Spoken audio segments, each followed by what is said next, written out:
So imagine an alternative universe, Aaron McPike, and a lot of people think the media dwell in an alternative universe anyway, where Hillary Clinton had won the election, not Donald Trump. I was starting to see signs on some online pieces and elsewhere that journalists were getting ready to high-five themselves over their aggressive reporting that would have kept Donald Trump out of the White House.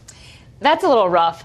I do think there have been a lot of journalists who have dreaded the idea of covering a Clinton presidency because of the saga that it would be over the next 6 months, next year, how terrible it would be. So I've heard a lot of that. So I think wait. Let's stop on that.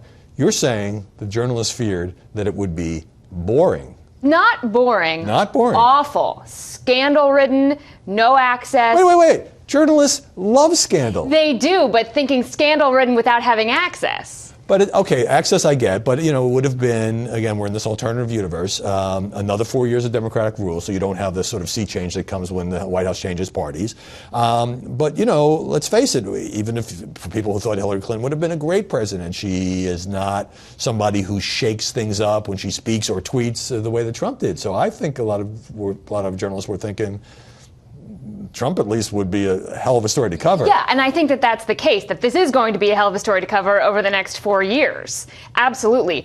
The other piece of it, though, that I think we would see more from the international media is jubilation over the first woman president finally in the United States. And we have seen some magazine covers that were pre-printed to suggest that we are going to see the Madam President finally kind of cover. But there would probably be some of the same jubilation that was after President Obama was elected in 2008, people spilling out into the streets in Washington and New York being very excited. And I think we would have seen the same kind of coverage about the first woman. That's interesting because it's funny, as well as Hillary Clinton, certainly much more than 2008, did emphasize her gender. By the time we got around to the election, maybe because everyone kind of knows her so well, it seemed like being the first woman, and this would have changed, I agree with you, if she had won, was sort of like number 15 on the list, and other things were much more prominent. But I want to come back to my first question, which you diplomatically disagreed with, because I read in BuzzFeed and elsewhere when Trump seemed to be in trouble before, and this is before the James Comey letter or any of that.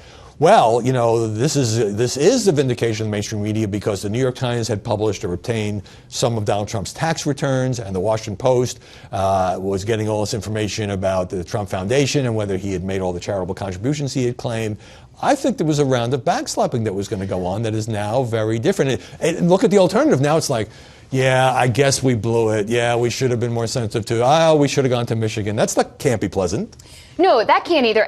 I talked to some reporters at the Washington Post just yesterday, and they are very proud of their coverage. They think they did an excellent job. They went after every story that they could, and they did it fairly. I think you're probably seeing a lot more resignation rather than the backslapping at the New York Times. There is a very big difference in how the New York Times and the Washington Post went about this election. Right. Although even at the Washington Post and other outlets, the volume of Trump stories was so much greater than the volume of Hillary stories. And as far as the Times, with no accident that publisher Arthur Sulzberger Jr. and executive editor Dean Baquet published a letter saying, we're going to rededicate ourselves to being fair. Perhaps we missed this. They were trying to kind of signal to people. Remember, the Times had an 84% chance, it was that graphic, that Clinton was going to win on Election Day. We get it, and we don't want to spend the next 4 years being perceived as unfair, although that remains to be seen. It does. I think I've heard a number of people say this in the last 5 days or so, that maybe horse race and poll coverage is going to start to go down a little bit over the next 4 years, which would be a very good thing. Very good thing. I'm not holding my breath. Good to see you, Aaron, and we're back here next week with more After the Buzz.